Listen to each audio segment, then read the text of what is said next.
They really do all the foods and the food rolled out of there.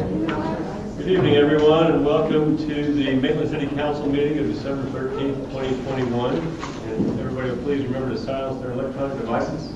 And we'll start off this evening with our invocation as usual, and I'd like to call on Mayor Dale McDonald to give this invocation. It's hard to get up there and not say Dale McDonald all the way to Angela. I want to indulge myself for a moment and take the opportunity to personally be able to pay tribute to one of the most remarkable women this city's ever employed, that has put up with me for, I think I did the math, 2,190 days, indulging me, talking me down, allowing me to confide in her like better than some ex-wives, and that but a fabulous lady that we cannot pay tribute to enough. And I know y'all will later. And but Maria has been a godsend to me and to others in this city, and has been a confidant really like no other. And I want us all to appreciate that. Now let's talk to God for a minute. Heavenly Father, we appreciate you allowing us to gather and the opportunity to utilize the wisdom and discernment that you've provided us with. And let us make decisions, let the council make decisions tonight that display the wisdom and discernment that the Holy Spirit has gifted us with. We ask these things in your most holy name, Lord Jesus. Amen. Thank you, Dale. Now, for those who are willing and able, would you please join me in stand and pledge allegiance to the flag? I pledge allegiance to the flag of the United States of America and to the republic for which it stands, one nation, under God, indivisible, with liberty and justice for all.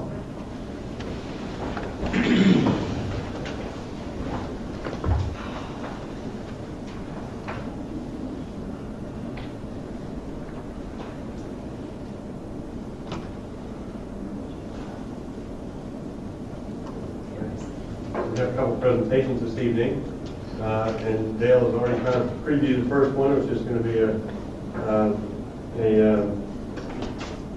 for our city clerk, our retiring city clerk, Maria Waldrop. And the first presentation will be with Pat Burke from the Florida Association of City Clerks, Central East District. Please go up. Thank you. Maria, can you come up please and join me?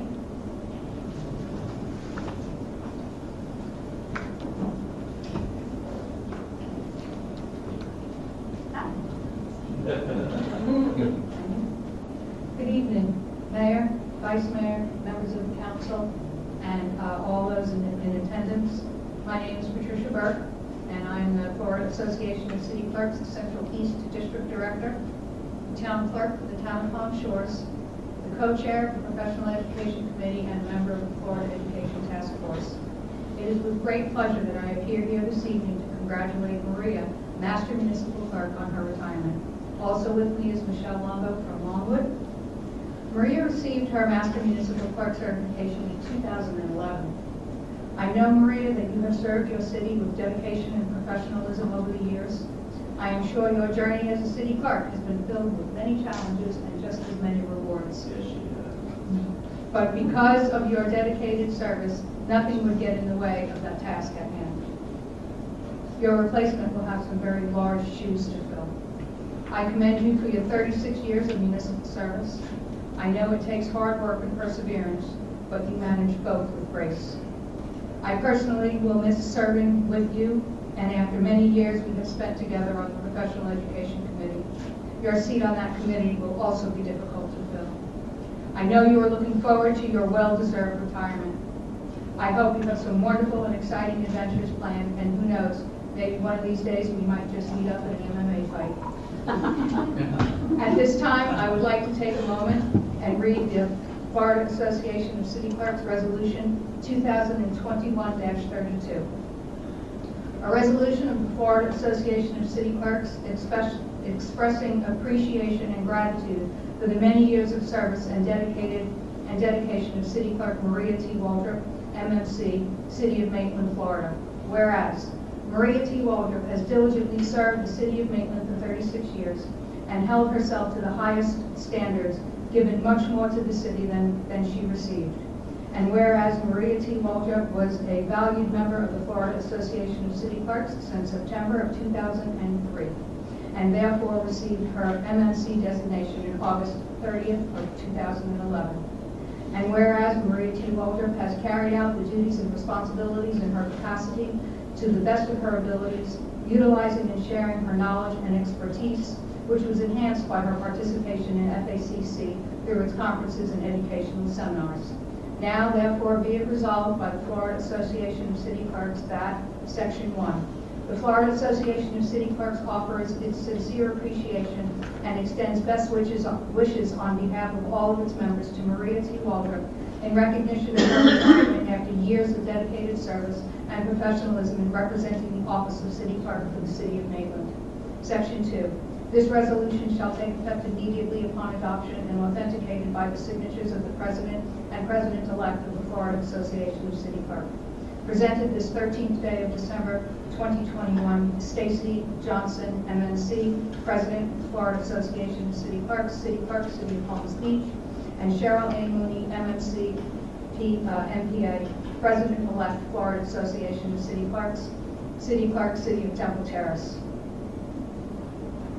Again, on behalf of the Florida Association of City Clerks and the Central East District, thank you for your dedication to public service and servant leadership. Enjoy your retirement to the fullest. This is for you. And the district has just a small little token. Oh, thank you. That's from us. You're very welcome.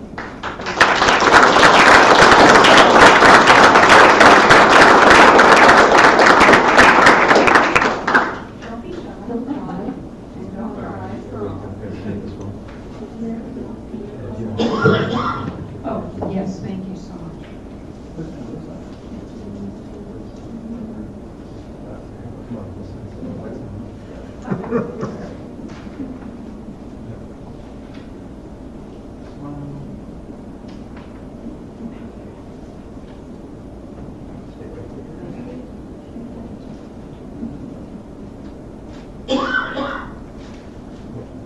Thank you so much.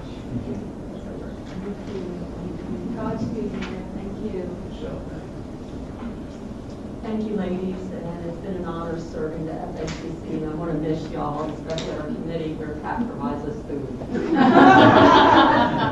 So the best Italian food around. And we do have a date for an MSC fight. Maria's going to hang around for just a little bit longer because we have our own resolution. I also would like to preface that by saying we're really going to miss Maria, and we've already kind of been going away bashfully here with you and Teresa, who are both leaving us, leaving big holes, but hopefully we'll be able to fill them. I don't know when we'll have to hear what's going, but for 36 years you served the city, and so I would speak for myself.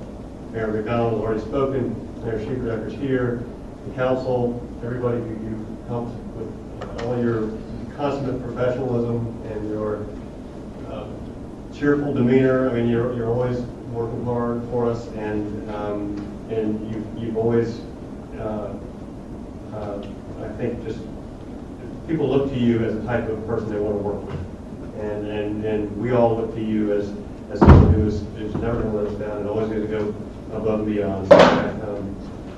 Really, you really just almost pulled the rug out from under me when you mentioned to me today that this is your last city council meeting, so it's going to be very tough. Anyway, let me get through this resolution.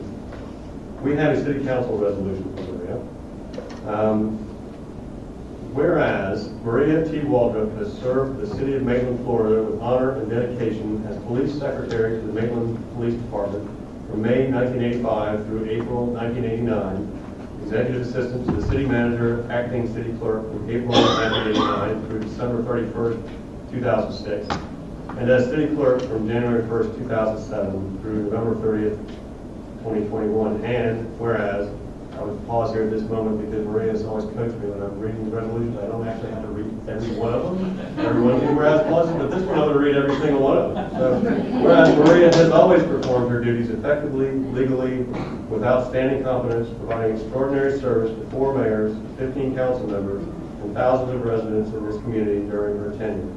And whereas Maria, having achieved the title of Master Municipal Clerk, MMC, has, through her expertise, versatility, accuracy, I had a case match in mind, accuracy and patience, provided essential information and service on a daily basis to the council, staff, and residents of this community. And whereas Maria, in June of 2014, was recognized by the Florida Association of City Clerks with the prestigious Robert N. Clark Memorial Award. And whereas, through the years, Maria has served our community as a member of the Maitland Art and History and Maitland Women's Club, and as a continuous volunteer working with city staff at our many events, including Santa's Helper during the annual Season of Light event, at which you wear a lovely sweater with lights around it. And whereas, Maria has the confidence, friendship, and respect of all who have come to know and associate with her. And whereas Maria is retired from the city of Maitland on November 30th, 2021, after 36 plus years of dedicated service. Now therefore be it resolved that I, John P. Lowndes, and members of the City Council, on behalf of the residents and employees, express deep appreciation and gratitude to Maria Waldrop for her faithful, dedicated, and devoted service while serving the city of Maitland as city clerk these past years. Further, the City Council, on behalf of the residents and employees of the city, express best wishes and continued good health and prosperity to Maria T. Waldrop during her retirement years, dated this 13th day of December 2021. And this is actually where it says it in bigger print right here.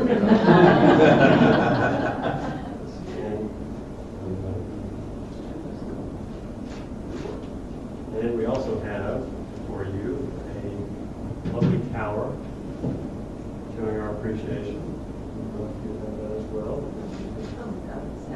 So, all right, yeah, we're drop it, break it here. Okay. Maria, would you like to say some words? I'd like, short, because I know y'all have to get, I can leave, but y'all have to stay. Today hit me that today is my last council meeting, unless y'all call a special one. Okay. It's been an honor serving as your city clerk. I appreciate all the kindness and support, generosity that each member of the council, past councils, current and past city staff has shown me through the years. During my tenure, I have enjoyed working with for the residents and appreciate all the support, encouragement, and friendships that I have formed. Maitland residents are very fortunate to have so many individuals step up to lead their community, and just as fortunate to have such a hard-working staff and dedicated. I would miss everyone and wish everyone the very best in Maitland and the community. Hope to see y'all around. I know where I've run into Vance at. Sharon, what can I say? Y'all are family. My family's here, and y'all are my family also.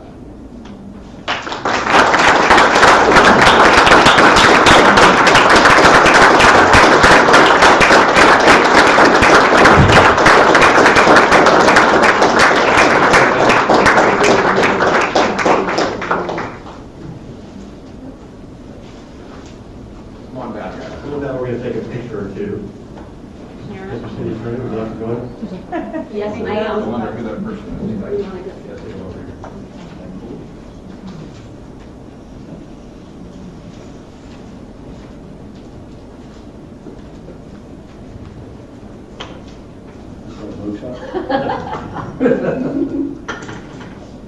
Oh, thank you. A couple of you can come down this one. Balance out the group.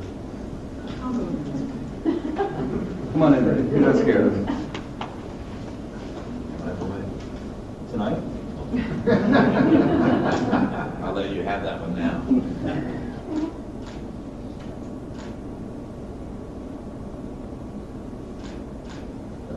Thank you. Thank you, everybody. Have a great meeting. I'm going to hear that for you. Oh. Enjoy your meeting. Thank you. I'll see you. We'll call a special meeting for you. I will.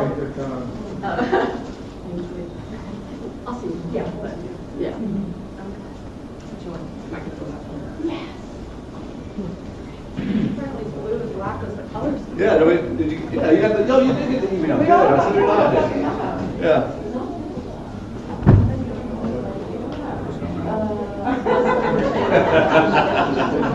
Yes, there was no memo. Thank you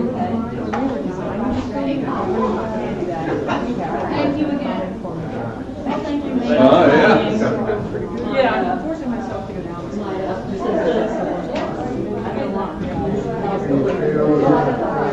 I do.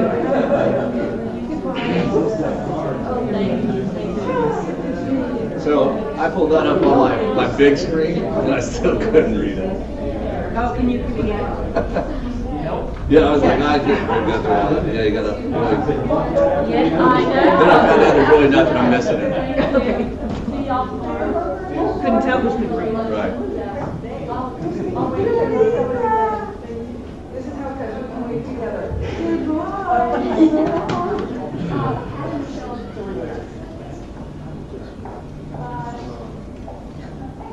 Where's everybody going? All right, we have one more presentation. Yeah, that's good. All right. The remainder is here for Jerry Gray, I'm sure. Okay, we have Jerry is joined us here. We have a certificate, and I'd like to present it to him for his outstanding work with the accounting. The certificate of achievement from the Government Finance Officers Association of the United States and Canada goes to it is an award for financial reporting achievement for it's the highest form of recognition in governmental accounting and financial reporting, and its attainment represents a significant accomplishment by government and its management. And I would like to say that Jerry has done outstanding work for us over the years and has always kept the books and the accounting in the best shape possible, and I know that he's worked with Sharon very hard on that over the years. But Sharon, would you like to say some words? Actually, let me this thing first here. Thank you.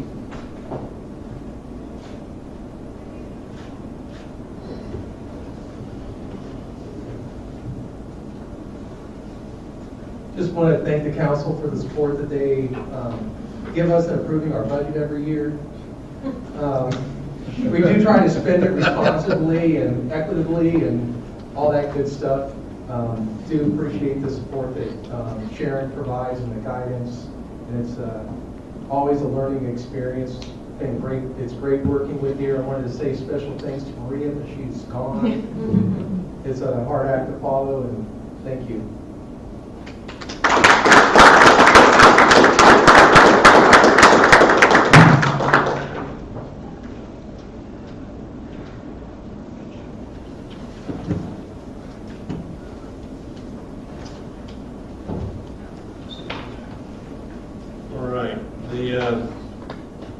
First order of business tonight, or more official business, is a public hearing for the resolution intent to use uniform ad valorem method of collection of non-ad valorem assessment. Kathy, would you read the title?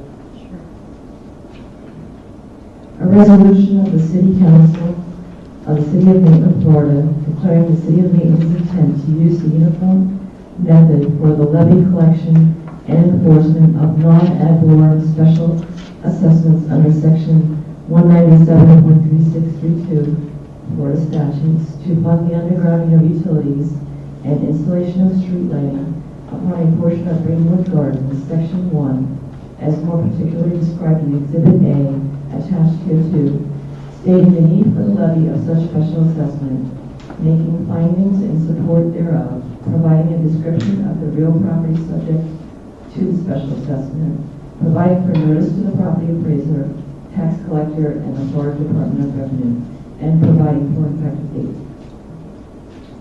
Thank you, Kathy. Sharon, would you introduce the item? Yes, thank you, Mayor. So this, I wish it was the last resolution we'll have on this subject, but it is not. But it is the resolution that notifies the property appraiser, tax collector, that we intend to utilize non-ad valorem assessments. They will then provide us a contract and agreement. And this is the first time we utilize non-ad valorem assessment, but we intend to do that going forward with Delmer Hills and future assessments rather than do those ourselves here. It's much more effective in terms of receiving payment. So Tonight this resolution will allow us to reach out to the property appraiser, send this off to the tax collector, get the agreement in place. Then you will actually adopt an assessment rule in between July and September, which will set the assessment for each property. They'll get a 30-day notice, since this is also the first time we assess for this particular project. They have the ability to pay it in full if they don't choose to pay over the 10-year assessment. And this has been advertised for 4 consecutive weeks in the Orlando Sentinel for Florida statutes. And upon conclusion of the public hearing, staff recommends adopting the resolution. Okay, thank you, Sharon. Does anybody have any questions of the city manager? Seeing none, let's open the public hearing. Would anybody in the public like to address the city council on this matter? Seeing none, let's close the public hearing. Any further discussion? Mayor, I'll move that we adopt the resolution. Motion? I'll second.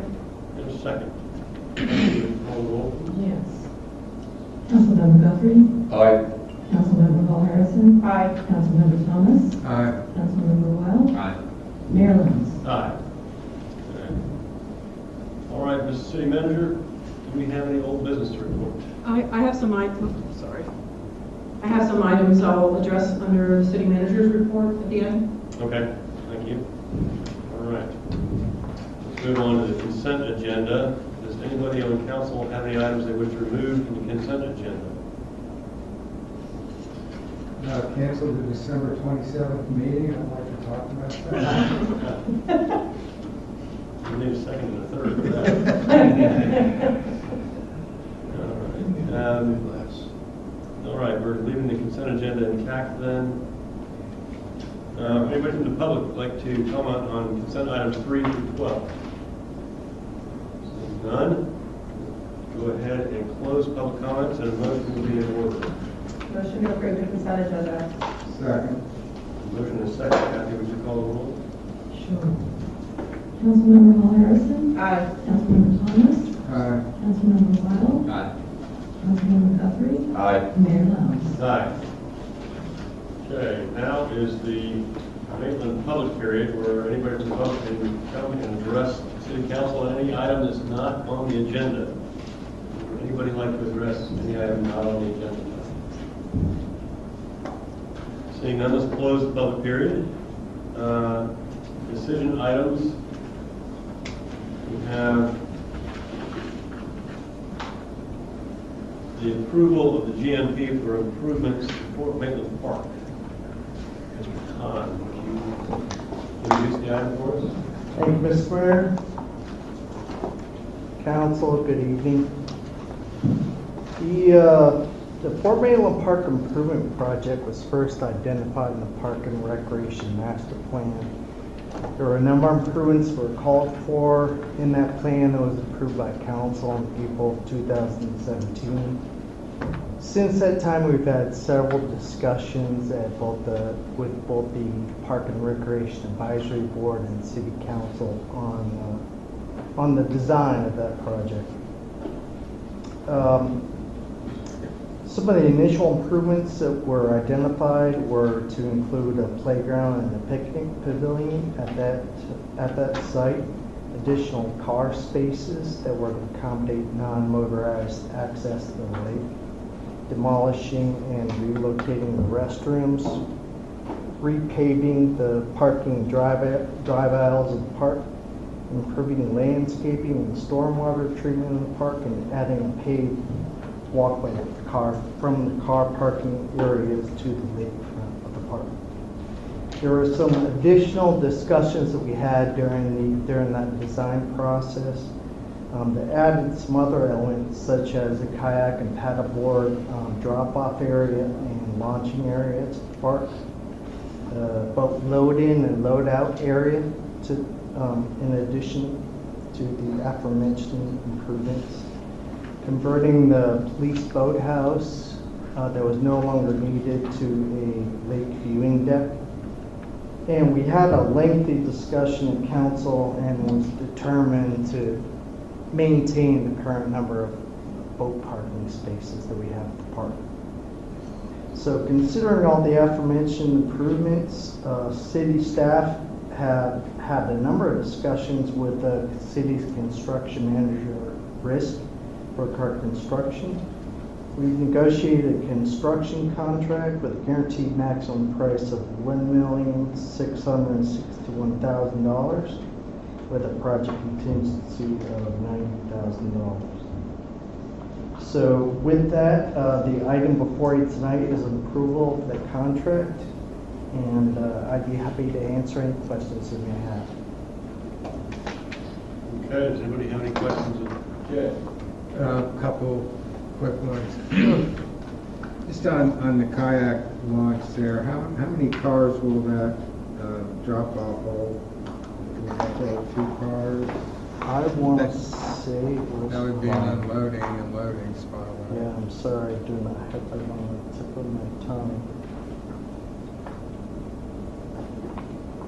Now, the drop-off area near the water, that is just a drop-off area. Additional parking spaces were allocated for the non. Right, I know it's not a permanent, I'm just wondering if you got 2 or 3 people dropping off kayaks, how many that would hold? You're referring to the drop-off zone? Yeah, the kayak drop-off on here. Yeah, the idea is that cars would pull in, nose into that area, so it could easily accommodate 2. Okay. Is there, to get down to the water, is there like a slope? Is there like a beach? There is, and part of that discussion of adding a kayak launching area and paddleboard launching area would be to grade out the area just to the right of the existing walkway that goes out to the police boathouse currently. And we'd add some, probably some improvements for some steps down to that area, but there'd also be an area that would just be a slight grade down to the water. Yeah, that's, I'm not sure who would use steps in there, but that's how dinky dock, everybody just drag your kayak down to the beach.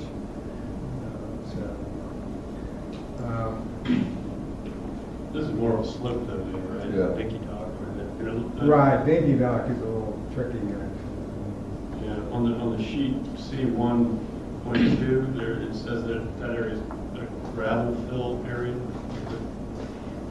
That's actually just north of that, north of where the launch area would be. The launch area would be more likely at the end of that walk that you see there, where the additional paving is being done and the walk is coming down with the water. So at the end of that concrete walk, it would be graded from there down to the water. So the gravel that is identified there, C12, that's keeping the existing stormwater treatment area, that small pond. Where you have the playground equipment, could that accommodate a larger playground area? It could. There are trees in a number of spots around there, so we need to Work around consider there. that. Yeah. So, and this was one of my concerns today, that kayak drop off. So the cars come in, they stop, they take their stuff off, they put it in the grass, correct? Correct. So do we see a problem, do we see a problem with having people just say, oh, I'll use this as a parking spot, wait for my friends to bring their boat up and, you know, and just leave it there for a half hour and get their stuff out, you know? And are you referring to motorized, if someone pulled in With a car? that would possibly want to launch a motorized boat?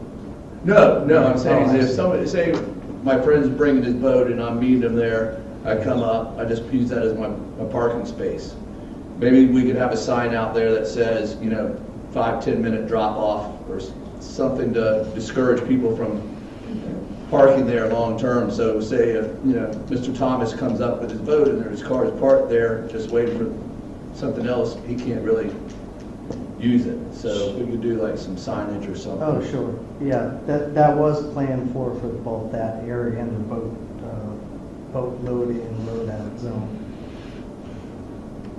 And, I have some higher altitude stuff rather than just getting into the point, and I don't know when the time is to talk about that. Somebody have any more design? Yeah. issues?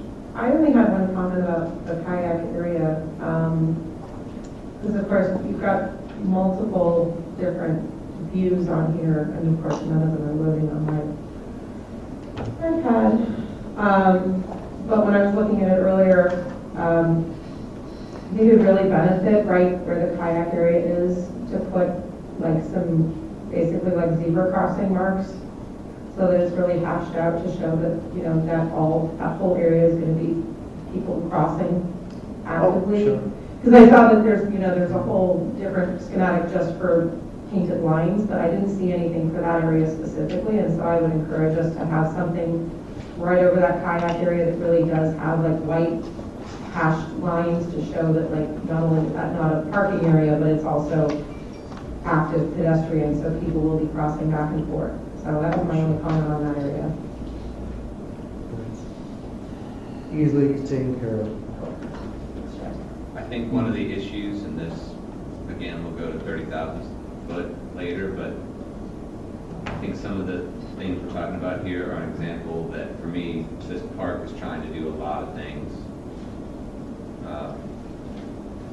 And there's a convergence of a lot of them in what I think is going to be a difficult to manage in several areas situation. And that kayak drop-off is right where boats are going to be coming and going. So so that actually brings up a question, because one of the schematics shows that there's actually gates going in. So there's gates, but that would gate off where you would drop off the kayak too. I think where I saw the gates were to drop off, to close off that entire loop to bring boats and kayaks in and out. Right, the intention of that was, to just keep the after-hour traffic from loading. So what are the hours on the gated area going to be?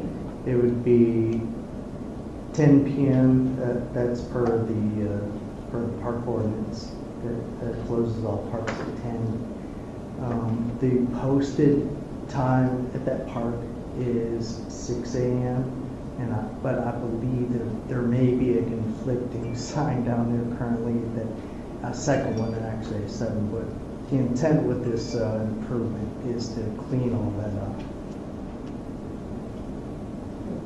It's hard because I think that this design, it does a lot of things really well, and I think it would be an improvement, certainly.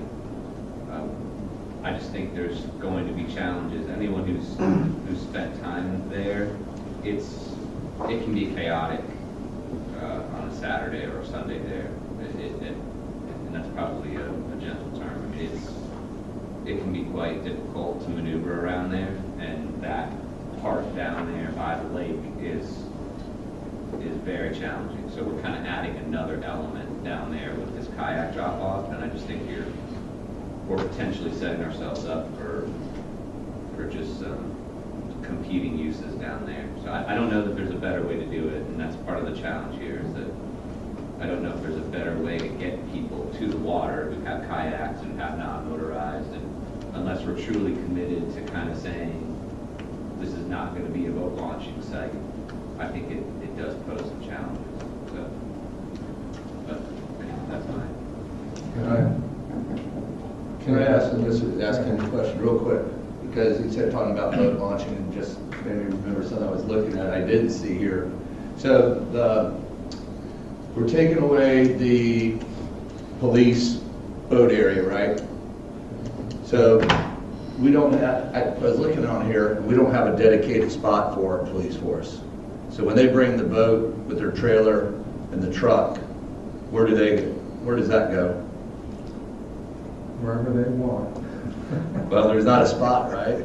So. Well, we can add signage if that's something that. I don't know if there was I was just thinking that. We can have That could be a signage. problem. Well, what do you, I don't know if you make a dedicated spot for them. is that what you're saying? Yeah. And you could do it, I mean, you just make it dedicated during the, you say January, I mean, not January, you say, when are y'all in there, like March or April till August, end of August? So, I don't. but I just saw the problem. I guess we're kind of doing it, yeah. Yeah, it's one less space then for motorized boats. So you could have a space that says police boat parking trailer only? Where else would they go? Public safety, it could be fire, Yeah. police, whoever needs to use it in an emergency. Yeah. See who's comfortable parking there. Yeah, I was gonna say. See who's comfortable parking there. Well, that kind of leads to one of my questions about this. And I think that we're kind of, you know, the history of this park has really been kind of the history of just too many people parking all over the place. It's kind of chaotic, and it's, you know, people are parking up the entire side of the row there where the slip or the parking trailers are supposed to go. They park all the way around the bend. They park wherever they can, and you know, we've tried to, you know, enforcement has been somewhat successful, but you know, I think you can set up bollards or some kind of restriction over here just to keep people off that that strip, which is over there. I guess kind of on the north edge of the park, behind where all the, to the right of where, to the northeast of where all those parking strips are. But you know what I had a thought of, and talking to Sharon earlier, they're bringing in like boulders for like around the play area stuff. Okay. Instead of the bollards, you put some boulders that would kind of match up, it'd be natural. Because I also had a concern where there's this one little rain garden. I can see people, because the slope of that's only like a 2-foot difference or something. People parking, you know. Yeah, they're gonna park in there everywhere. Here's what, You start writing $100 tickets and it'll solve. Well, that's one of my points to come to. I mean, that's. 300. It's our, if we don't enforce it, they're gonna abuse it. So, Right. so we can't say you can park there sometimes and then sometimes crack down. And then if they park illegally, let them get away with it. So there just has to be, you know, black and white enforcement. If you park here, you will get towed. If you park here, you will get a ticket of such and such amount of dollars and stick to it. And I would be careful about where we place curbing and bollards and boulders, because it's challenging to back up a trailer. And I mean, I've seen at that ramp alone, I've seen some interesting experiences with boat trailers. And I mean, it's tough to do. And also, I think that right now with, and I haven't had a boat there in a couple of years, but the angles of backing out of those spaces, if you have curbing behind you, it can be challenging to cut around. I mean, these boats are getting big. People put in fairly large boats are not, I mean, it's 22-foot ski boats that are now the commonplace at these ramps. And the people that it's hard to maneuver. And so I think you're going to be creating obstacles there that I know it's great to say, well, that'll hopefully discourage people from coming. But it's going to be challenging. I think you're going to have incidents. What I'm concerned about there is that it's already a difficult spot, and I'm just worried that you're going to create too much confusion and too much obstacle there, that you're going to have confrontations between the different users that are there, that I think could be problematic. Jay, I'm reading that there actually are curbs all the way around the whole thing. Right there. Yeah. That's what Yeah, there are. that's what I was talking about. Right, well, but, I mean, that's, you know, I feel like that's assumption of risk at that point. These people, if they have a big boat, they know where they can put it. We're doing the best we can, I feel like, with this design to make the most of the space we have. We had a very long, extended conversation a long time ago about whether this was a boat parking lot or whether this was a park. And we decided we wanted it to be a park. The Parks Master Plan says that it is a community neighborhood park. So I feel like the fact that we have continued to maintain boat parking, the people who are going to bring their ginormous boats are going to have to figure it out. I say here, and I also, to me, this is still too much of a boat ramp. But I don't know why we feel compelled to take our probably our most valuable and strategically placed piece of property for a park and turn it into a Castleberry boat ramp. And then we've seen that on weekends, how that plays out when they just overrun the place. That's actually what I'm saying. Go ahead, Mike. Sorry. I would like to look at ordinances to more tailor this to our residents, to reduce the amount of boat parking. I went to Volusia County and they charged $20 for an annual boat pass, but being from Orange County, they charged me over $100. So we're sort of like, in the past, we're like, oh, we can't limit this, we'll get sued, and I don't believe that. We can limit parking to annual passes, charge local residents $50 for an annual pass, and out-of-city residents $200, $250. And we can easily justify that by the amount of police officers we have at that ramp every weekend. And that's money our residents are paying. But I just, I would like this to turn into a Maitland Park and not an out-of-city boat ramp. And I don't care if they get mad at us. And you can do that any number of ways. You can do that by how you charge. You can cut down these spaces, and on weekends you have to have an annual pass, and we can have a sticker for that. So I mean, there are ways to do that if we chose to do that, rather than trying to configure everything around those, 22-foot boats. Oh gosh, the kayaks can't, that launch is going to get in the way of the big motorboats, and it's just, I mean, Winter Park kind of saw this and said, screw it. And they said, we're going to, and you go there and you just see all kinds of kayaks and paddle boards, or just, a fleet of them going out there every morning. And we have our Barron's Park, with an occasional motorboat during the week. And it's just, to me, it's just such an underutilized resource for the city, so. I think I was confused because I'm not arguing for a 22-foot boat. I'm not advocating. I'm not actually advocating. I'm thinking we have to decide, and I think Mike, you make a good point. We have to decide what this park is, and that's my point. Is that if we're going to continue to service big boats, and I think there's going to be competition. If we're going to say no, this is going to be a neighborhood park, then I think we have to take other steps to try to limit that boat traffic so that it doesn't have that impact. That's what I'm actually saying. I'm not advocating that we should make this more boat friendly. I'm saying we should make it more friendly or potentially avoid the conflicts of the uses. That's what I would agree with that, and I'm on the side of making this more of a community park than a boat ramp park. And so, I mean, there are two ways. It's gonna, if we don't both actively and passively manage this, it's gonna, we know what it turns into. We've all seen it. It's not gonna change. I mean, the history is what it is. And I think what happens is when for me, and I've had a boat, I've put in there several times, but looking at it as you drive by on 1792, you look at that mess and you see people just parked up on the side, you see them parked on the grass, and you see them, and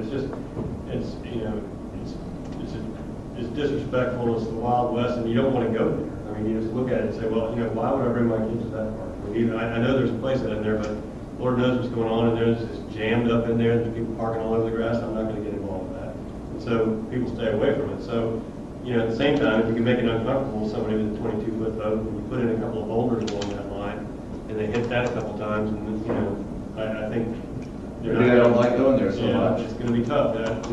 I had this big boat. If I could find a place to put it in, I know from experience, Maitland is not the place to put it in. So if we don't put either signs or bollards or or boulders along that line, we can fully expect, we know that people will park all along that line there. We've got a pullout here, which actually invites at least 2 more boats to park there. And so we're going to have, the passive part of it is the signs, boulders, bollards, whatever you want to put there. It's going to happen. It's not on this plan, which I'm kind of disappointed in, but you're going to have to do that. That's the passive end of it. And we're also going to have police presence there, actively managing that. And I, was talking to Sharon about that, and it really, part of it is the way this park is set up. It's kind of set up for conflict. If you look at the drawing there, and you see where people come in, and they've got a boat, they're coming in off 1792, they take a right, they go into the park, they've got their boat with them already, they're ready to go, and by the time you can't tell whether it's full or not. You would have no idea. I mean, you might be able to look ahead and see through those parking spaces whether there's a slot available for your trailer, but by that time you've already gambled and you're in. You take a right, you loop all the way around there, you put your boat in. Oh crap, I thought I saw a space there, but I don't have a space there. There was a guy ahead of me and he's got the space. He's got the last space, my boat's in the water. What am I gonna do now? Well, you're gonna go park in the grass. I mean, that's what happens. The shops at Maitland. Yeah, yes. But you need to, at that point, you can close the gate, or perhaps, but then you can't get the kayaks down there. But if there were a police officer down there who was a Saturday morning presence and say, sorry, lot full, we have a lot full sign somewhere, you can still let the kayakers in and come and drop off, but you discourage those folks at that choke point right there after where the fence is, where the first fence is, so they can at least take a left there and get out, rather than kind of gambling and going all the way around. So with those two things, I think we can kind of get control of the situation down there and make it more of a friendly park atmosphere rather than just people parking the trailers all over the place. I think that's what we have to expect and get ready for, both passive and active patrol of this on the weekend mornings and the summertime especially. So, Mayor, one of the things that I would like to recommend we also look at is, I know we talked about increasing, what a ticket would be. I feel 300 a day. I know that's a little far, but increase that, and also maybe no day passes. I think, just do annual passes. Well, I would, on weekends, and again, throwing out ideas, not having the same thing, Vance, on weekends, limit that to annual passes and tilt the cost of the pass to where it's basically going to be Maitland residents using them. And then we start dealing with all these this influx of voters, and over time they'll get the message.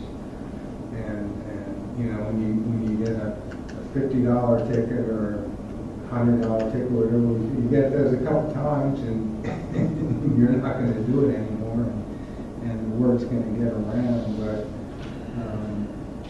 I don't think there's going to be anywhere for them to park, though. So I don't know that correct me, when you put up curbing, that's going to prevent the runoff into the grass. And as long as we post signs that say you can't park in anywhere but the designated spaces, then you actually ticket them. I don't think we're going to have that parking. I don't think you need to add anything other than curbing. In my opinion, I'm just, you can't, there's nowhere to go. Right now, the reason they park everywhere is because there's no curbs, and so they drive off in the grass, and then they park in all the places they can get. And also there was lax enforcement. And so I think once we put up curbs, I think somebody has said that once we close it for a while, people will go elsewhere. And then when we open it, if we have curbing and we have all these signs that say no parking, I don't know that we'll need anything.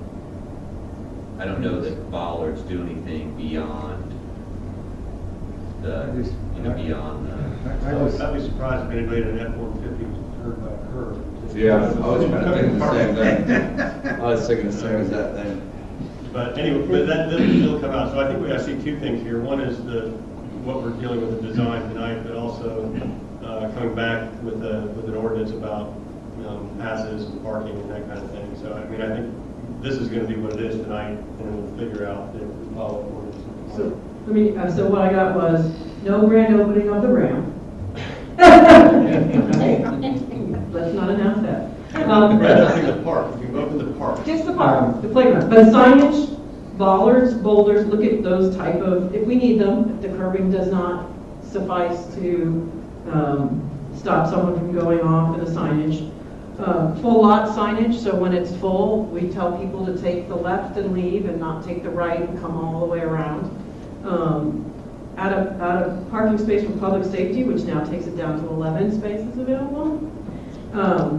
Enforcement, obviously, and then look at potentially resident only, resident prices, parking ticket prices, and look at the annual versus day passes and weekends. Because Yeah, Monday through Friday, you're kind of okay there. It's Saturday. Yeah, it's Saturday. I think design matter, I think, this bollard versus boulder versus signs, we can always come back and put those in. This is not a big ticket item, and we can kind of gauge our success, it's like, well, okay, your curb did it, and you don't have to worry about signs, or if curb doesn't do it, then installing signs is not a big ticket item, or bollards, or advanced. Mr. Mayor, if I boulders could, down if there. I could add in one item, probably pertains a lot to what you're talking about. You have noted that the rain garden is there. Some sheets, it looks like a wide open area, but if you'll go to sheet L 1.0, it's a landscape plan. There is quite a few trees being put in this park. Those are going to be natural parking deterrents. Yeah, I'm looking at the smaller one up top, and it just says sod. So it's open right there. That was some area that was, that was retention for the. Right, but it's only like a initial 2-foot parking. slope Yeah, or it's something, not- right? It's, yeah. And back to it, an F-150 doesn't care about a 2-foot Yeah. slope. Jay, in all your looking at stuff, on an average Saturday when those 12 spaces are full, how many of those are Maitland residents, if I had to make you guess? I don't have any If I had to definitive. make you guess. I don't have any definitive say on a Saturday by Saturday basis how many people are Maitland residents out there. But As your lawyer, I almost say you don't have to answer that. But we know on the day passes overall. we do have some information. We looked overall a year's worth of data, and the annual passes were fairly good, where there was, the split was approximately 60% that were non-residents and 40% residents. Do you know what the numbers are? How many annual passes we sell? Yeah, I'm sorry, I don't have that. with I mean, me. but do you think it's, I'm just trying to figure out if, on a given day, how many people from Maitland might be going down there. Well, on top of the annual passes, there was a large percentage of the day passes that were non-residents, 90%. Right, I mean, our residents are about to pay $1.661 million, and they don't even get priority on parking. That's just, I don't understand why we're doing that. I would heavily tilt this towards residents, either if we're allowed to do it directly or if we do it through fees or whatever. But to me, we're just charging, they're paying for this park, they're paying for the police to monitor the park, and a lot of times they can't even park there. So I kind of feel somewhat strongly about that one, but we need to. I don't know, yeah, I agree, I don't know how you do it, but I'm all supportive of trying to get this to be increased, make the resident for availability, but I don't know how you do it, we've talked Well, about. I know how you can just charge differential rates. Yeah, no, I'm open for all the suggestions, so. All right, I have one more comment, Jay, and that's about the landscape plan. Looking at the things with trees especially, and there's, I don't know, there's 20 or 30 trees going in there, 20 probably didn't like it, but there are only 2 live oaks that you're putting in, and there's plenty of maple trees, which are kind of, they're bare a lot of the year, and it's not a great tree. And then bunch of crepe myrtles and a lot of stable palms, but it looks like you got the two live oaks that are down around that play pavilion, and I know you're going to preserve a bunch of other ones, smaller ones up on the north end as well. But if there's a way to kind of substitute the maples where you can for live oaks, which are just bigger, provide more shade and more stable. They're, I know that, maple tree kind of tends to calve off and get kind of shoddy after a while. It's a Florida native, it's a great tree, but it's kind of limited. That'd be my only comment. Yeah, they go bare this time of year. Yeah. So even if it's a nice hot day, you don't have any. And those two were specifically put in for a specific reason, to provide some shade to the playground long term. If we wanted to upgrade the playground area, that would just be a matter of throwing more money into the project. I guess there's enough land to do that. Sure. And I broached that is the earlier comment I made up here about this huge reserve we have that's just kind of sitting there getting 0.1% interest in 6% inflationary times, and I think that pulling $2 million out of there for improvements in neighborhoods and parks wouldn't. I don't think Sharon would break a sweat over that. We still have ample reserves. So we're always talking about doing stuff and getting stuff done, or even raising millage rates, and we've got the money right there to do it. So I keep that in the back of my mind. I'm getting this all off my chest before April. So.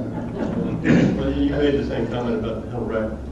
Yes, So I would if you like go in with a cheap playground, I would like cheap to- playground for 20 years. Yeah, so I would like to, if you guys ever go to Sanford and look at the amazing job they've done along the lakefront there, they've got just an incredible playground there. It's huge, it accommodates little kids, older kids, all age groups, it's modern, there's people there all the time. And it's just an incredible amenity. And so you buy it once with money that we have, and we can afford to spend, and you have it there forever, so. So do you want to? I have to agree, I mean, with the playground notion. Jay, is it feasible, because I noticed that we don't have any swings on this playground, is it noticeable to actually expand it out, to put swings in, because I know they have a larger footprint? Yeah, the swings to the south there, they could be accommodated. There's not room there. And could we get one of those accessible swings as well? Yeah, the ADU swings, yeah. Okay, yeah, let's have some swings, because I agree with Mike that we should. So Jay, just in the theme of it being Fort Maitland, I'm just throwing this out there as a thought.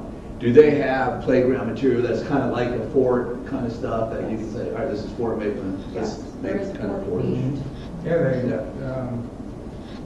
there's all kinds of log cabin looking stuff. The one where the big tree used to be up in Sanford, the one off of Ronald Reagan, that's kind of a wooden fort themed playground. I know it's what you're talking about, we ride by that, it's very cool. That's it. I'm a bit of a playground connoisseur, so. I was for years. My closing statement would be, let's keep kind of consistency, and if we're thinking annual pass, let's just do it across the board. I think when we start saying, oh, we can do it then, you can do it here and here, but you can't do it here, I think then we start running into a little, oh, I didn't know, last time I was here on a Thursday and it said this, so I can do it this. I think you just keep it straight across the board with everything. That's it for me. Well, if we don't have anything else for the moment, let's open the public period for anybody to come up and give us their opinion on this. Yeah. This is your On time. that, I have an opinion. Dale McGowan, 108, Angela, and I'm going to agree with essentially all of you. I'm a Maitland first kind of guy, and that will never change. Now, I think we can all agree that whether the numbers are exactly right or not, I think we can all agree that the majority of users, whatever that majority may be, have been non-residents for years. Okay?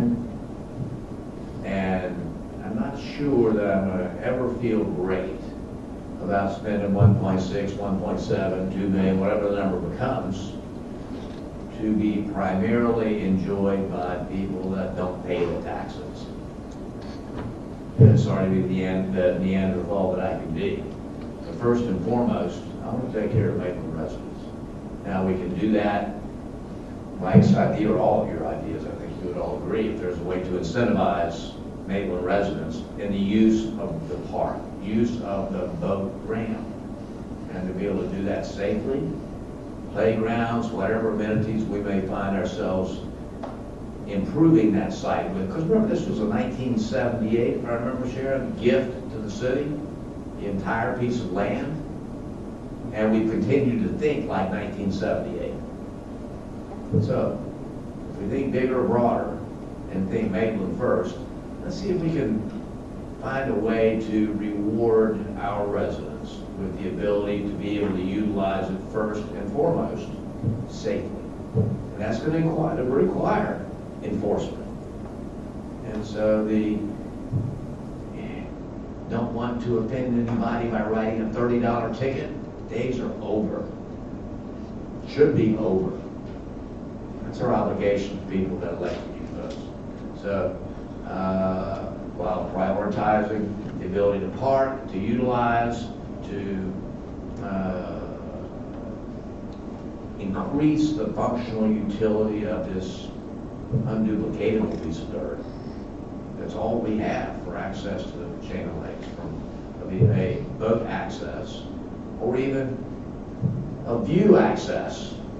Remember, we put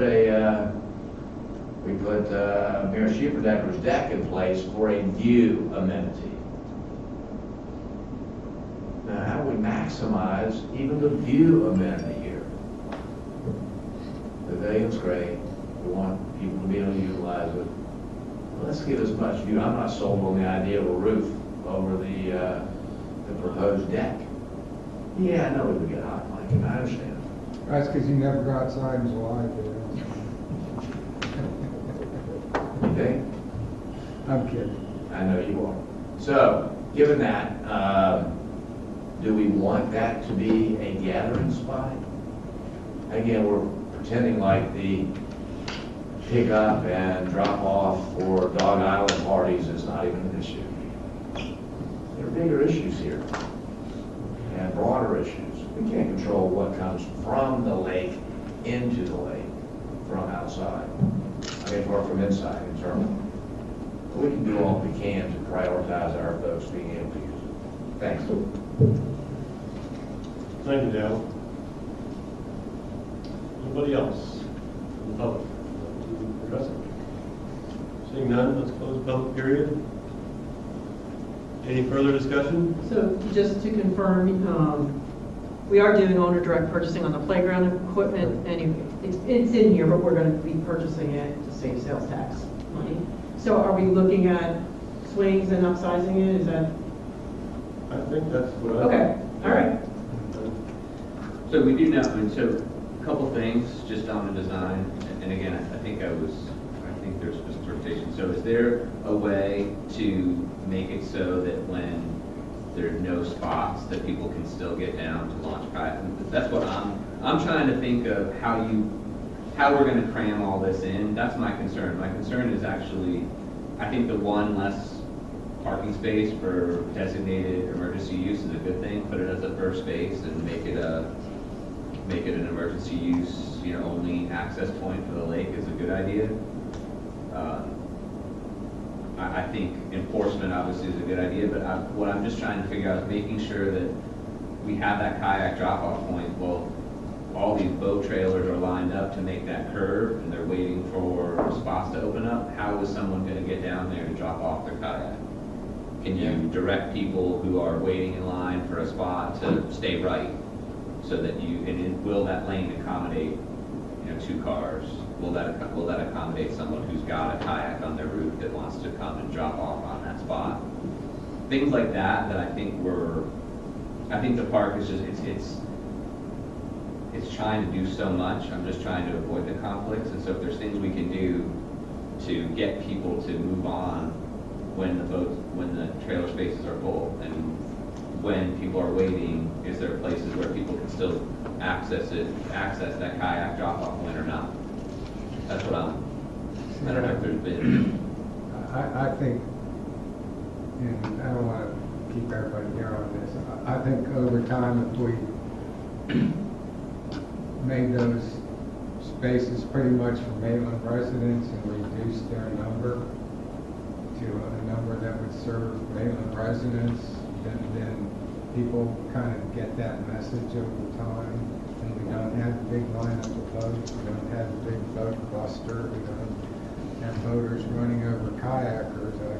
I just think we need to decide, how much are we going to sacrifice for the almighty power boat? But isn't now the time? I mean, I think that's my point. Isn't now the time? I would lower the number of spaces right now on this plan, but I'm not going to, we can't, maybe down the road, but to me, I would do just what Winter Park did. And, Well, I was given that, he was kind of talking to Sharon about that, Mike, and it was, I think you would have to have, you would never know whether or not those slots are taken unless somebody told you the lot was full, unless you drove all the way around there, looped once, and then came back and parked again.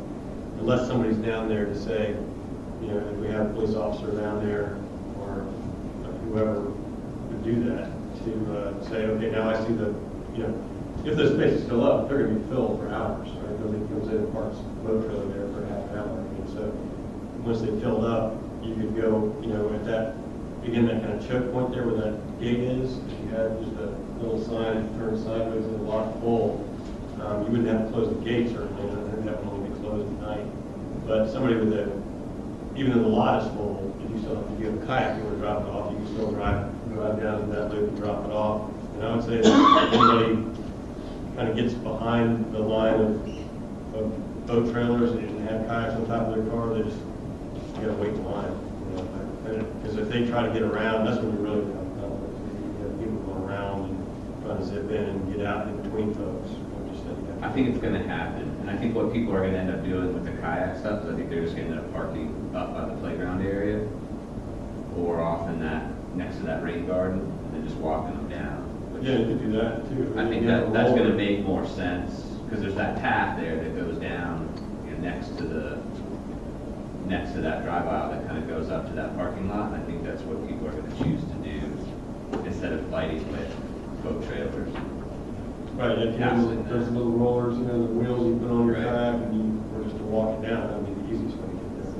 So Mike, actually, you make a really good point there, because those parking spots that are next to that upper main garden, if those are really the kayak parking spots, right, theoretically, I guess? Yeah, those are added for that purpose. There's no sidewalk there, or anything for anybody to really walk along. Was that intentional, or? No, there is a sidewalk. If you look just on the south side, there is a sidewalk. Oh, I see. You do need to cross over. over, towards the playground, and But then it meanders back over. it goes to the lake, Nobody's gonna It do goes that. to launch. I mean, you're not gonna walk out of your way to walk down, right? We just, if they get there. I think that's a somewhat natural move, but it just makes that kayak drop-off point kind of maybe not as useful as we want it to be. On the other question of the boat parking spots, is there a technological solution we can come up with? I mean, I know like you go to the hospitals and they've got, signs out front that say 387 spots in this lot. Or you go, is there some way that we can put like pressure sensors under those particular parking spots so that at the entrance, there's something that says 4 spots left? I mean, I don't know. Is that cheaper or more expensive than hiring a police officer to come and stand there and waste their time playing traffic crossing guard? Yeah, I think we've never gotten to the detailed looking at options like that. But You go yeah, to there are some out there. So if you go to Windermere, they have a gate, Yeah. and there's an attendant at the gate, and they won't let you in until there's spots available. And so there's a whole line of boats that line up And wait. and wait, and then they don't let you access the ramp until there's a spot open up, because they don't want, but it's a much bigger operation, and so Right. you could never justify that for 11 boat spaces, and that's why it's just, it will present its logistical concerns, and I think you're all right. It may be that over time, people just get so frustrated, they say, nah, it's not worth it, I'm not coming to Maitland anymore to drop off my boat. And I hope that is the case, that only the people that live around here, I do think we will get residents around here that'll be frustrated as well. I don't think we're just gonna frustrate non-residents, we're gonna frustrate, some who just are used to this being what it was. And I think the evolution to make this park nicer is a good thing. I just want to make sure we're setting this up to be as safe as possible. We're not setting up kayakers to fight with boat trailers. We're giving safe access for people who are bringing their kids and whoever to go to that boat house.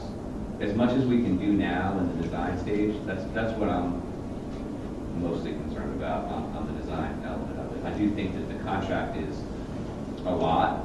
This thing has gone up, and the Burkhart, I think they do a great job, but when you look at their fees on this too, I mean, it's a $1.2 million hard cost of construction. It's an additional about $400,000 that goes to the construction manager. So that's about 33% of the overall cost of hard cost. That's an expensive fee. And again, I think they do great work. And so maybe we can justify by saying we get a better product because we're spending, that extra money. And if that's the case, then that's a good thing. But that's a lot of 33% on a hard cost is. What's an industry standard, Mike? I mean, You're in doing it. business, sort of. I mean, it depends. I mean, that's a hard thing. I mean, you would say that 15% would often be a number that you would see a cost plus 15% would be not an uncommon number, but I mean, if they've got, and that's not totally fair too, because they've got their overhead conditions, they've got their, and as Sharon and I talked about this, they're very transparent. They show their profit on it. They show, they give more detail than potentially some other contractors would be. Well, we know they're going to manage it, the entire process, so. Absolutely. So it's a big number. It is what it is. It's just $400,000 on a $1.2 million contract is a lot to the general contractor or your construction manager. I know Sharon said that they vetted this and the overall costs are competitive. So I think doing any construction project right now is not cheap. It's not going to get cheaper, so. Yeah, it's not cheap to do it, but it's a big number. I would just like to do it, and in that, guys, we just want to make sure we do it right. So if there are tweaks we can make, it's worth doing it and doing it right on the front end.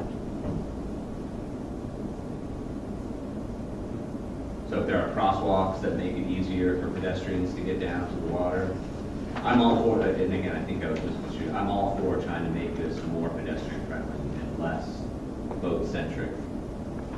I'm just not sure how the best way to do it. Okay. I will note that it's nice that it has 2 EV chargers there for electric vehicles. People want to come park and charge and go on the swings for a while. Run on the kayak. Yeah. You can refill your water bottle. Yeah. Ooh. Yeah. So in that sense, we talked about the, let me just ask this question, the playground itself, we wanted to make sure that it's big enough and durable enough for the future. Is the pavilion big enough? Is that 20 by 24? Is that? It looked a little tight, didn't it, the 3? Yeah. I'm just wondering, is that something we're going to be sorry that we made so small, or are we going to? I don't believe so. It's approximately the same size, if you're familiar with the pavilion near the water at Lake Minnehaha Park. Minnehaha Park. Yeah, it's about that size. I believe that's actually even a little smaller. I want to say it's 20 by 20. All right. And Let me we just see say- it used for birthday parties and other, events. Real quick on the playground equipment though, because if we raise this price, that's gonna have an effect on what Burkhardt charges, right? So, do you feel like if the demand was there, if we use this, you wouldn't have to go out and bid this, you can order through the Parks Department? Don't you think you could arrange for hiring a playground company to come in and install additional equipment if that were to be deemed? Yeah, yep. Yeah, it looks like it's a third party already. We could do that. It's a third party, it is, but that's the whole thing. I mean, Yeah. Burkhardt is not gonna go and be, they're not it, right? They're gonna hire all the different Yeah. subs, so yeah, they're hiring, but we pay them to Right. manage the playground equipment. Right. But I'm saying Jay could probably manage the installation of a swing set down the road, should we decide that that's needed, and so we wouldn't necessarily have to tag that on to this front end and pay a design, pay all the fees associated. 33%, yeah. That's just my, Whatever the most cost-effective way it is to add a swing set, Jerry. Noted. Thank you. and again, I think Burkhardt does a great job. I'm not Yeah. by any means saying this park next to us is evidence. Well, I think that, anybody's been to a boat ramp, I think we all have many times. I mean, it by its nature is a little bit chaotic, and I think we're just going to have to, to some degree, the interaction between the kayaks down there and the power boats are just going to be what's going to be. I think, as Lindsay pointed out, but zebra striping down there at least give some people some sense that this is a pedestrian zone and it's not a raceway. But that everybody wants to get to the same place at the same time, and it's just going to be a little chaotic. I think we're okay with that. Anybody else have any comments? Any 30,000 foot or 10 foot? I'd really like to make a motion to move on. Go. Move to accept the proposal from Burkhardt for the construction and improvements of Fort Maitland, the amount not to exceed 1.661, with a project contingency of 90,000 and authorize a transfer of 559,400 from general fund balance. Motion. Second. Kathy, would you read the roll? Yes. Councilmember Thomas? Aye. Councilmember Wise? Aye. Councilmember Guthrie? Aye. Councilmember John Harrison? Aye. Mayor Lewis? Aye. Thank you. Okay. Thanks, Jay. All right. Our next issue is the pension fund composition. We have an ordinance for that as well. Kathy, would you read the title? Yes, an ordinance of the City of Maitland, Florida, amending Chapter 2, Administration, Article 4, Pension and Retirement, Division 4, Police Officers and Firefighters of the City Code, amending Section 2-123, Pension Trust Fund created, requirements for membership, operation of fund, amending Section 2-124, Board of Trustees, members, terms of office, providing for conflicts, severability, and effectivity. Thank you, Kathy. Sharon, would you introduce the item, please? Sure, so this ordinance came to us from the pension board, and this is a request to allow both the fire chief and the police chief to designate a representative on the pension board in their place. They reserve the right to remove that person if they deem that necessary. It did come from the pension board with a no impact statement, meaning it has no financial impact on the pension board at all. It's just as only addresses the composition. It doesn't change the overall composition, which will still be 2 residents, finance director, 3 police and 3 fire. And tonight's first reading set the public hearing date for January. Okay. Anybody have any questions of the city manager? Seeing none, let's open up to public comment. Do we have any public comment? Seeing none, let's close the public comment period. Any further discussion? If none, then the motion will be in order. I think it's your turn. I move approval of the ordinance. And so the introduction of the ordinance and setting the public hearing date for January That too. January 10th, 2022. January 10th, Let 2022. the record show that you've moved the request action. I second whatever that was. Okay, we have a motion and a second. Kathy, would you please read the roll? Yes, Councilmember Wild, Aye. Councilmember Guthrie, Aye. Councilmember Paul Harrison. Aye. Councilmember Thomas. Aye. Mayor Lennox. Aye. Okay, we have one more ordinance to get through regarding water, sewer, and sewage disposal. Kathy, would you read the title, please? Yes, an ordinance of the City of Maitland, Florida, amending Chapter 20, Water, Sewers, and Sewage Disposal, Article 1 in general of the City Code, amending Section 20-2, connection fees, providing for conflicts, severability, and an effective date. Okay. Sharon, would you like to introduce the Yes. title for us? Thank you, Mayor. This ordinance is to clean up the sewer section of our water, sewer, and sewage disposal code. So in that code, we adopted Altamont Springs ERU calculations for sewage. And it was specifically out of their sewage section of code. And one of the things we found that's in there is that it addresses a water connection fee and a water connection fee credit, which we did not intend to adopt. So this is to remove that from our code. We handle our water connection fees based upon the inch of the meter and not the ERUs. So we handle it differently. The only reason we are consistent with Altamont on sewer is because that's who's treating the sewage that comes from the city and goes west.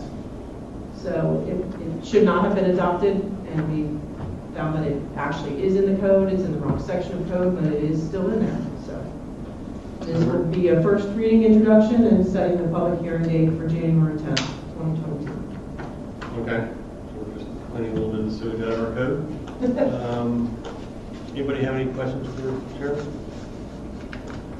None? Public period is open for anybody who'd like to address this one. On to January 10th. All right, just waiting for January 10th. All right, we'll have a couple of ordinances then. Close the public period. Any further discussion? If none, motion would be in order.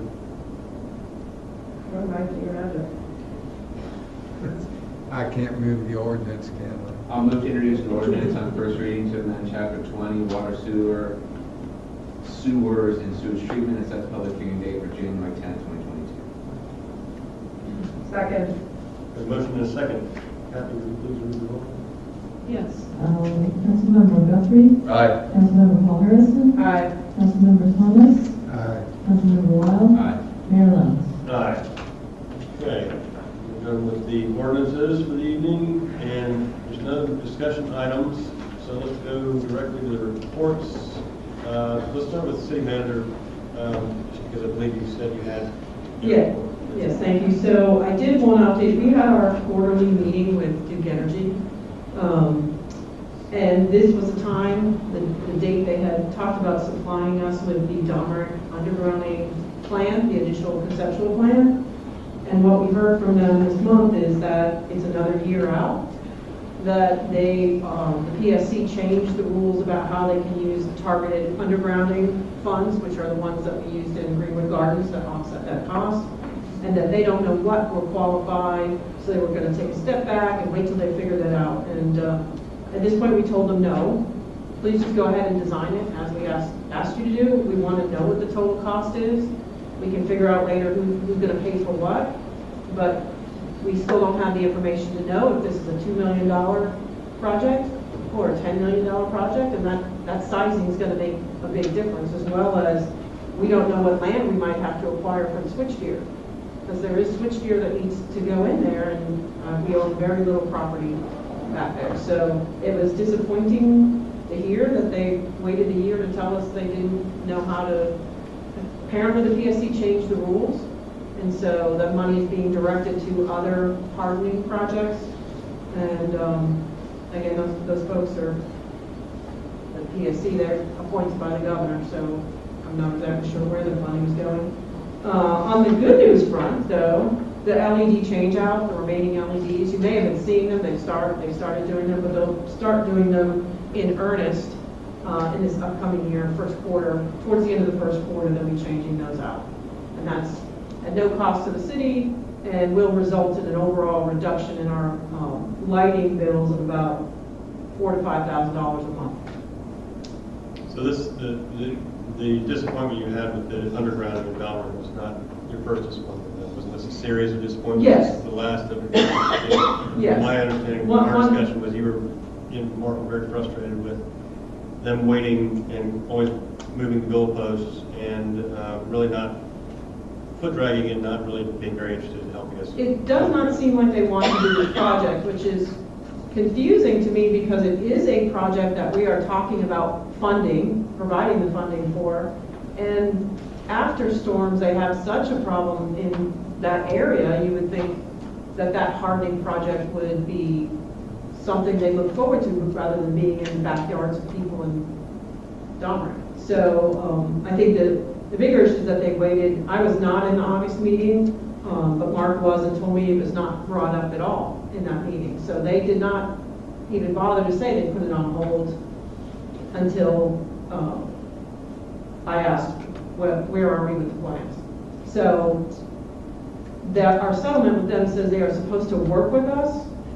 You know, that's a little undefined, and assist us in these undergrounding projects. But we've been asking them, we've had this in the CIP since 2018, looking at 2019, then it got pushed to 2020, then there was COVID, then it was going to be 2021. Then they said we'll get it at 22, you know, at the end of 21, beginning of 22, and then last week they said, oh, it looks like it'll be 23 before we can even get you a number.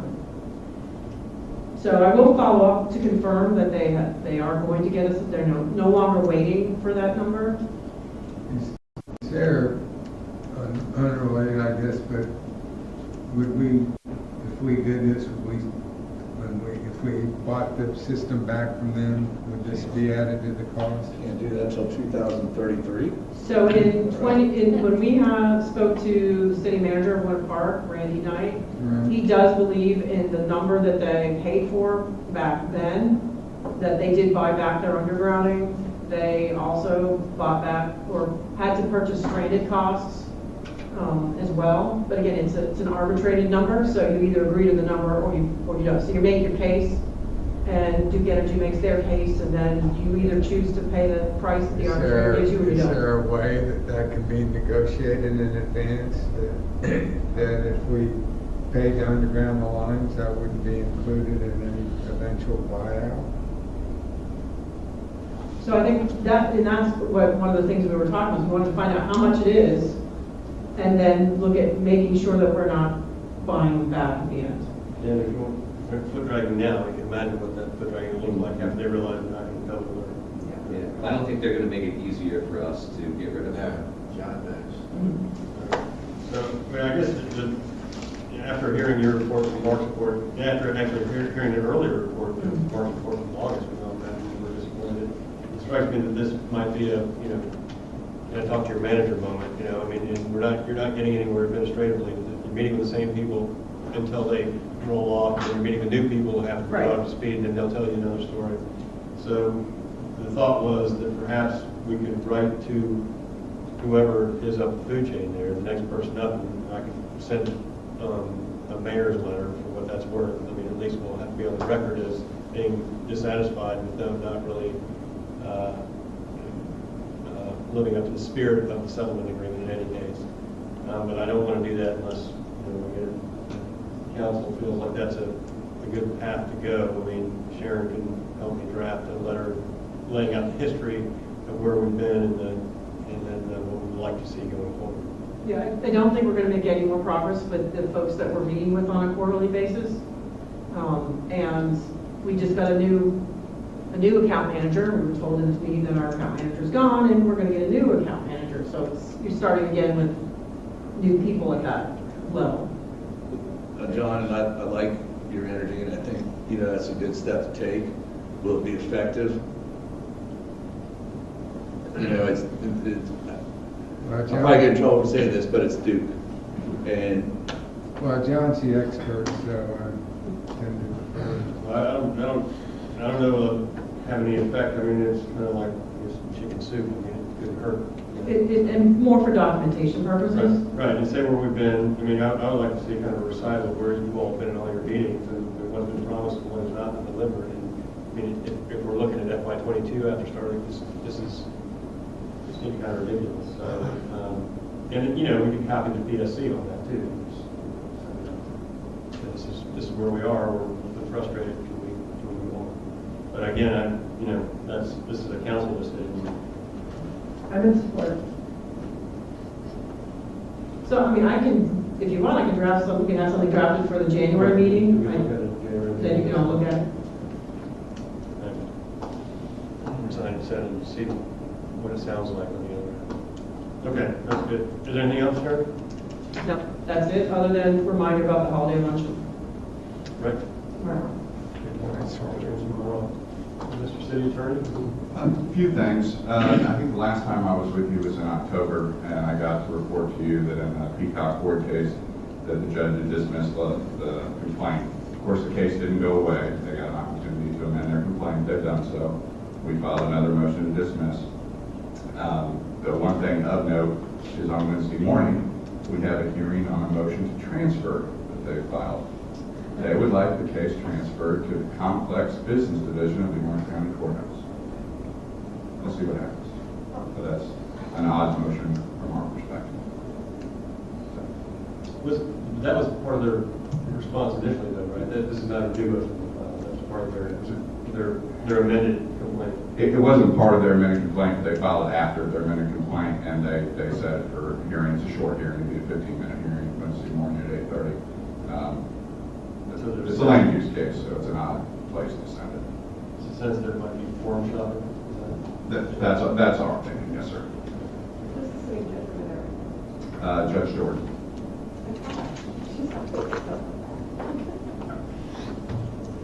So is the hearing on that is just for the transfers? There's no. That is all the hearing for you. There's not been a hearing set yet on the motion to dismiss. As far as I know, we're in the process of coordinating dates, but it should be early next year, I would imagine. Okay. Anything else? Nope, that's it. One other thing, I don't, with respect to the boat ramp, everybody knows about the 1983 case from the 50s. Okay, that's it. Thanks. Well, I don't, you want to send you off on a big research project, but is the law recently changed? That is still good law. But there's a difference between what happened there and things you can do for safety improvements and things like that.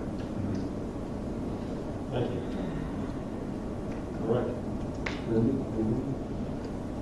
Nothing. Mike? I'm good. I want to thank Fire and Police for the Santa Parade. And I know we had, I saw them coming around. I wasn't up there for it, but I was walking my dog a little beforehand. And there was already a great amount of people over there where Cam comes on to Druid waiting for it. And then I have a little, and on Druid, I have a little 2-year-old boy. He was sitting there, and I think y'all were so generous with the candy, it almost covered him to his neck, man. It was just coming out of there. But it was a great time. Just to let you know, the neighbors loved it. So thank you for taking the time to do that. Make sure, pass that along for me. Thanks. Mike, anything? Okay. And I heard nothing, so let's adjourn. Oh, and I want to say thank you, Kathy Sotero, for sitting with me. Thank you, Kathy.